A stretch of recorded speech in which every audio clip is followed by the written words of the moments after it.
It's time for more money with Matt Moore and Jay Money. Okay, Matt, to put it bluntly, are we all stupid for doubting the Nuggets? No! Look, the Wolves have won 6 straight playoff games. They had them on their heels. The Nuggets slunk out of game 2. Most of them didn't talk to media. They looked broken. You should not have, quote, faith in teams until they show you consistently they can beat those conditions. The Nuggets rolled to a title last year, and yeah, they came back from down 3-1 twice in the bubble, but that was 4 years ago with a totally different squad. It was reasonable to doubt that Denver had kind of met its match, especially with Jamal Murray's injury, but the 3 days off gave him an advantage, and Jokic finally showed up and started dominating the series, especially in the last 2 games. The Nuggets deserve all the credit in the world for how they turned the series around, but you can't sit here and be like, how could everyone be so stupid as to doubt the team that was in a position where most teams don't win? Like, that's what happened, and it's a Right. credit to them, but I don't think it's any reason for people to feel stupid. The next time, though, yeah, the next time we probably have a little bit more faith in the Nuggets.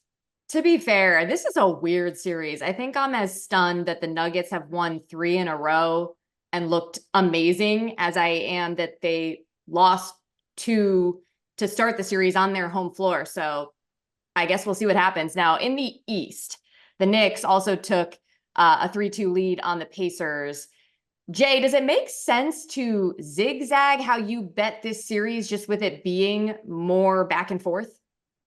Yeah, I think more than a zigzag, it's been the home teams that's really taken advantage of their home crowd and the energy as well. We saw Knicks go up 2-0 like they were supposed to win both games in Madison Square Garden. Then the Pacers won both of their games in Indiana as well. So I think these teams has done exactly what they were supposed to do. I've kind of been seeing like a game 7 coming this whole series. So I do think that we see a game 7 in the Madison Square Garden. The Pacers have shown that they're the much deeper team. Obviously the Knicks have 4 main injuries to their guys over there. So their bench is really thin.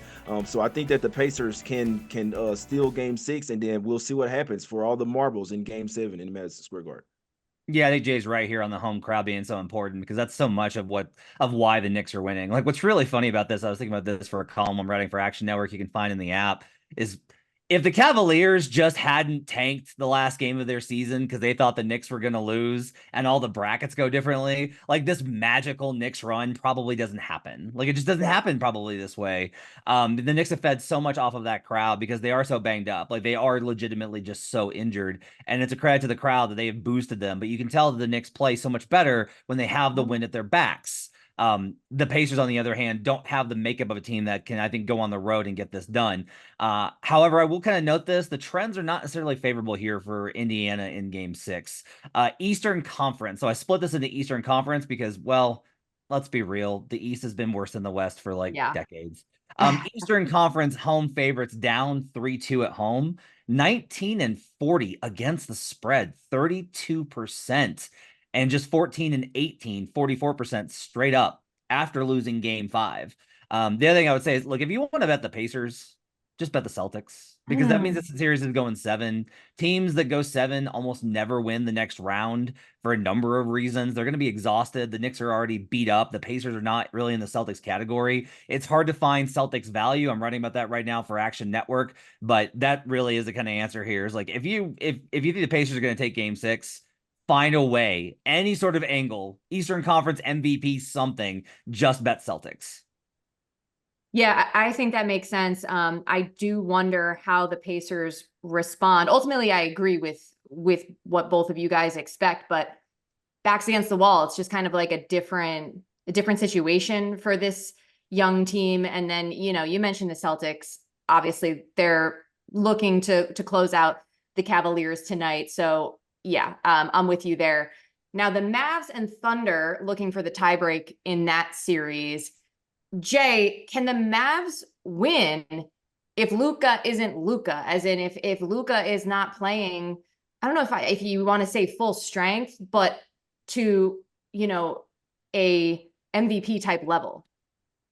Yeah, he's definitely banged up out there. Like you can really tell Luka's just not himself. He has a bum knee, he has an injured ankle, all that stuff, man. But they'll need Kyrie Irving to wake up, though, in my opinion, because it's not like they don't have multiple superstars on his team. I don't think that they just need Luka. I think Kyrie is kind of like the bat, whether he's Batman or Robin. Either one of these guys can totally take over the game, and they've kind of been doing that so far in the playoffs. Luka will start out hot in the first half, and then they'll let Kyrie kind of close the game. But Kyrie is yet to have like one of those games where he goes for 30, 35 points. That's what I think they need to kind of take some of the load off of Luka over there. And obviously, they need the role players to step up as well. They need PJ Washington to continue to do what he's doing. And they're going to need Tim Hardaway Jr., guys like that, Josh Green, to be hitting some shots, even if it's like a couple of threes, just to keep the defense honest. They're going to need those guys to play well on the wing as well. So it's on the role players, but I think it's bigger on Kyrie Irving because he's yet to look like the other superstar in this series. Look, I've said a lot that Luka's hurt, and I do think he's banged up. Like I do think he's hurt, like most guys are. He's also making sure everybody knows it, Yeah, like all the time. The other thing that's weird is like, look, he is playing 44 minutes a game, and he is taking a bunch of shots, and he is like, there's these times where we're like, oh man, what great defense from Luka. Okay, so is he healthy in those moments, and then not healthy on the offensive end? Like I don't know how to like figure this out. Because we're just kind of like, oh, well, Luka hasn't been as good, so it has to be the injury. And I don't know if that's the case, but look, for me, even if they get better from him offensively, that's going to mean that they're shifting to more of an offensive game, and that takes the Mavericks out of their success, which has been, they have been this drag you down, gritty defensive squad, leave you wide open for shots that you inexplicably missed team. And that's like how they've gotten to this point in the playoffs where they have a chance to win the series and advance to the conference finals. For me, it doesn't honestly matter about Luka because Luka hasn't been good this entire series, and they've still gotten to this spot of 2-2. It's entirely about PJ Washington. PJ Washington shooting like 70% as a 32% three-point shooter. Like he's north of 45, 50% in this series. If PJ Washington goes back to just hitting 5 threes every game, then the Mavericks are going to win this series because that's such an outlier performance that messes with all of the kind of equations on this one. I think the Thunder ultimately are better in this series. I think they're the better team. And I think game 4 kind of showed you why, because the Mavericks had every reason to win that, and they couldn't close even against this young Thunder squad. But really, it's not about Luka. It's about PJ Washington. Jay's got a great point that Kyrie's got to step up. He's been phenomenal in this series, struggled in game 4. But for me, it's all about PJ Washington. If he can keep up as this all of a sudden third star for the Dallas Mavericks. Who would have thought PJ Washington, the big X factor, 20 plus in the last 3 games, pushing 30 in the last 2. But, Matt, you did slip in there that you ultimately think the Thunder are better. Jay, it sounds like you're on the other side. I'm definitely on the other side. It's just kind of funny saying that the Thunder showed they were the better team in game 4 where the Mavs shot 52% from the free throw line. And Luka missed a free throw as well to possibly take it to overtime. So you missed 11 free throws. Not clutch, my man. You missed 11 free throws, but lose by 4. And that shows that the Thunder are a better team. They were literally down for 95% of the game. But my best bet for today, I will take the Mavs in the first quarter, plus 1.5. They're 4-0 against the spread in the first quarter this series. So I expect that to keep it going. We see the Thunder sometimes kind of come out slow and kind of pick up steam as the game goes. So I'm going to ride with the trends in this one like Matt always does. And I think the Mavs come out here probably a little pissed off coming off that loss. They know that they should be up 3-1 in this series. I think that they have to come out and throw the first punch because we know that Thunder, they're a young team. They feed off their home crowd as well. You can't let them get up 5 or 10 to start this game and you're playing from behind. So I do think the Mavs come out here and throw the first punch. I'll take them in the first quarter plus 1.5.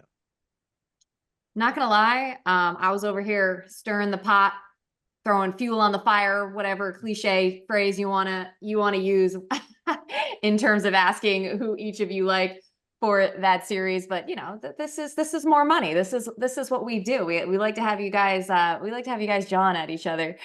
All right, thanks so much for joining Green Dot Daily.